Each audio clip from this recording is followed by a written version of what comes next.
Pagi, Bu. Bagaimana kabarnya Ananda? Sehat, Bu. Nah, baiklah Ananda. Ibu rasa untuk mengawali pembelajaran kita pada pagi hari ini, silakan kepada salah satu Ananda yang bisa memimpin doa agar pembelajaran kita lancar. Kepada Ananda. Oke, silakan Pia. Baik, Bu. Sebelum kita memulai pelajaran, hendaknya kita menundukkan kepala sambil berdoa kepada Allah. Doa dimulai. Bismillahirrahmanirrahim.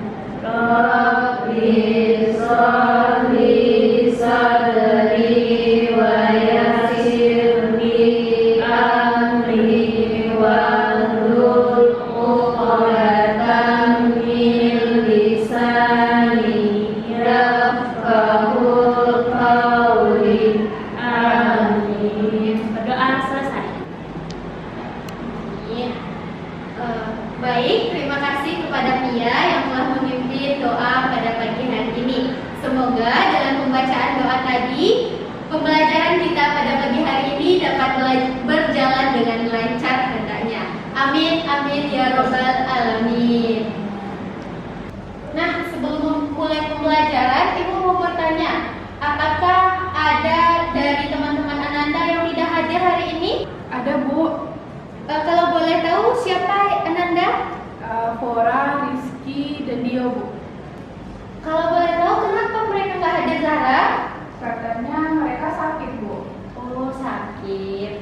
Oke Ananda, jadi mari kita sama-sama berdoa semoga teman-teman kita yang sakit lekas sembuh dan bisa membersamai kita untuk pembelajaran selanjutnya. Amin. Nah, apakah Ananda sudah siap belajar hari ini? Siap, Bu.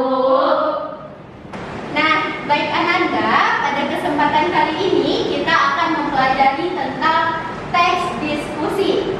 Nah, jadi dalam pembelajaran ini Ibu akan menyampaikan tujuan pembelajaran terlebih dahulu. Jadi, setelah mempelajari teks diskusi ini, Ibu harapkan Ananda dapat menjelaskan tentang pengertian, struktur, dan ciri-ciri teks diskusi. Nah, sebelum kita mempelajari apa itu teks diskusi, Ibu yakin pasti Ananda pernah mendengar kata diskusi. Nah, Ibu mau tahu dong siapa yang tahu artinya diskusi? Saya, Bu. Oke, kepada Afni dipersilakan. Jadi, diskusi adalah kegiatan bertukar informasi gagasan mengenai suatu topik, Bu. Wah, terima kasih ya kepada Afni yang telah menjawab pertanyaan Ibu tentang diskusi. Jadi, dapat disimpulkan bahwa diskusi adalah suatu interaksi yang terjalin antara dua pihak, baik individu, antar individu, individu dengan kelompok, atau antar kelompok dengan tujuan untuk bertukar ide atau gagasan serta pendapat mengenai suatu topik. Nah, sekarang kita sudah tahu apa itu diskusi. Sekarang kita akan mempelajari tentang teks diskusi. Nah, menurut Syifa, teks diskusi itu apa? Teks diskusi itu teks yang memiliki argumen pro dan kontra, Bu. Nah, makasih ya Syifa sudah menjawab pertanyaan Ibu. Jadi benar yang dikatakan oleh Syifa tadi bahwa pengertian teks diskusi adalah bahan tertulis sebagai media untuk mencatat hal-hal penting tentang suatu masalah dalam pertemuan ilmiah. Nah, dalam teks diskusi itu terdapat dua pendapat berbeda, yaitu pendapat pro dan pendapat kontra yang menyebabkan kedua belah pihak saling mendiskusikan hal tersebut. Nah, kan kita sudah memahami nih pengertian dari teks diskusi. Sekarang Ibu mau bertanya, apa itu struktur teks diskusi? Apakah Ananda ada yang bisa menjawab?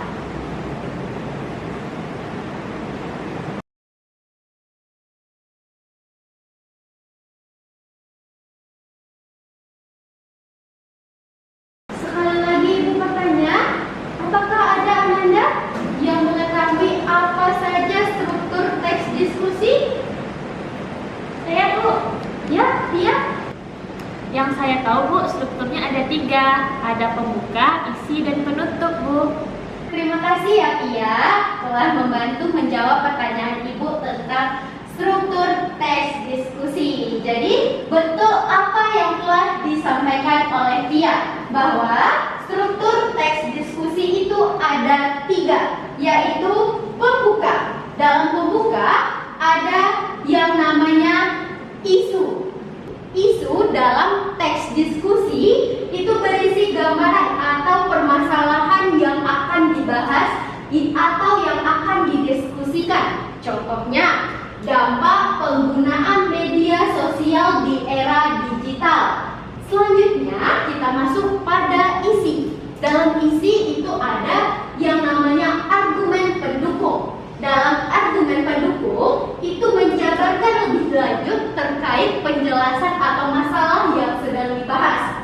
Argumen ini menyatakan setuju, searah, dan bersifat mendukung topik. Selanjutnya, di dalam isi ini juga ada argumen penentang atau kontra. Argumen ini bersifat menentang topik yang menjadi bahan perbincangan pada teks tersebut. Nah, struktur yang terakhir tadi disampaikan adalah penutup. Nah, pada bagian penutup ini berisi tentang simpulan dan saran mengenai topik yang dibahas dalam teks diskusi. Jadi, itulah 3 struktur yang terdapat dalam teks diskusi. Nah, Ananda, jadi kita telah mengetahui bahwa struktur teks diskusi itu ada 3. Selanjutnya kita akan membahas tentang ciri-ciri teks diskusi.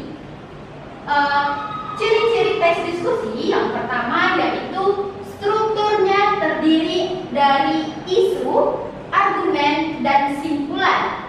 Yang kedua, memuat informasi yang bersifat informatif dan argumentatif. Dan yang terakhir, menggunakan konjungsi pertentangan dan perbandingan. Contohnya, sedangkan, tetapi, namun, dan lain sebagainya. Jadi, itulah ciri-ciri dari teks diskusi. Nah, jadi Ananda, supaya Ananda lebih paham nih tentang materi kita pada pagi hari ini, Ibu akan menampilkan atau menayangkan video, yaitu video langkah-langkah penyajian dan contoh teks diskusi. Selamat menonton Ananda. Ayo kita buat teks diskusi. Nah, sebelum membuat teks diskusi, kita harus tahu langkah-langkah dalam menyajikan teks diskusi.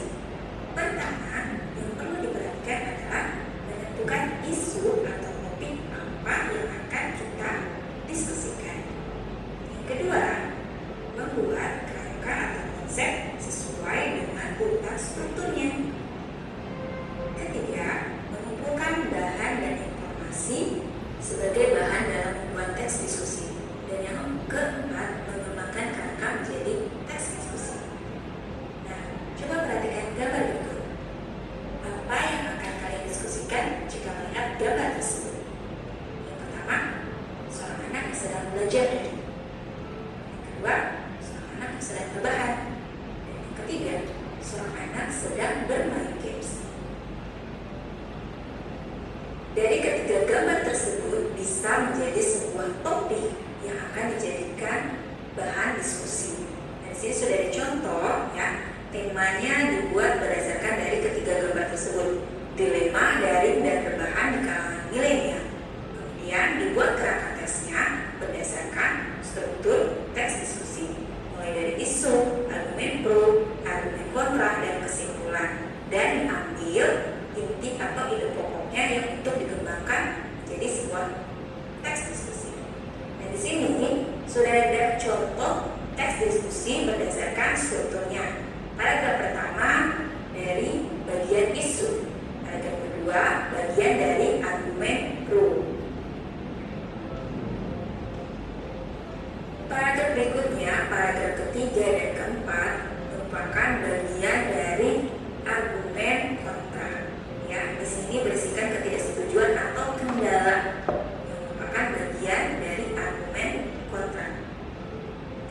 Nah, di paragraf terakhir ini merupakan bagian kesimpulan ya, yang berisikan bisa berupa saran atau jalan keluar dari permasalahan yang sebelumnya didiskusikan. Nah, itu tadi adalah langkah-langkah dalam menyajikan teks diskusi serta contohnya. Nah, Ananda, video tadi adalah cara atau langkah-langkah kita dalam menyajikan teks diskusi, serta tadi ada juga contoh dari teks diskusi tersebut. Nah, semoga dengan penampilan video tadi Ananda dapat memahami lebih dalam lagi apa yang disebut dengan teks diskusi. Untuk itu, Ibu minta nih salah satu dari Ananda bisa menyimpulkan dari awal penjelasan yang telah Ibu jelaskan tadi, mulai dari struktur, ciri-ciri, dan pengertian dari teks diskusi. Jadi, apakah ada dari Ananda yang ingin menyimpulkan materi yang telah Ibu jelaskan tadi? Saya, Bu. Oke, baik. Kepada Naflah, silakan Naflah. Dapat disimpulkan bahwa teks diskusi adalah bahan tertulis sebagai media untuk mencatat suatu hal yang penting tentang masalah dalam pertemuan ilmiah. Struktur dalam teks diskusi ini adalah pembuka, isi, dan penutup. Sedangkan ciri-ciri teks diskusinya adalah strukturnya yang terdiri atas isu, argumen, dan simpulan atau penutup. Yang kedua, memuat informasi yang bersifat informatif dan argumentatif, serta menggunakan fungsi pertentangan dan perbandingan, Bu. Nah, terima kasih kepada Naflah yang telah menyimpulkan materi kita pada pagi hari ini. Tepuk tangan dulu dong. Nah, jadi Ibu harapkan kepada Ananda semua bisa menyimpulkan apa yang telah Ibu jelaskan tadi, mulai dari pengertian, struktur, dan ciri-ciri teks diskusi. Jadi, untuk lebih paham lagi, Ananda Ibu tugaskan untuk mencari salah satu contoh teks diskusi yang ada di internet atau media massa lain, lalu tentukan ciri-ciri dan struktur teks tersebut. Bisa Ananda? Bisa, Bu. Baiklah, sepertinya pembelajaran kita pada pagi hari ini telah selesai karena Ananda sudah Ibu tugaskan dan Ananda sudah paham dengan apa yang telah Ibu jelaskan. Baiklah Ananda, kita akhiri pembelajaran kita pada pagi hari ini dengan mengucapkan hamdalah. Alhamdulillahirabbil alamin. Baiklah Ananda, Ibu rasa cukup pada pertemuan kali ini. Semoga Ananda dapat memahami materi pada pagi hari ini. Ibu akhiri, wassalamualaikum warahmatullahi wabarakatuh.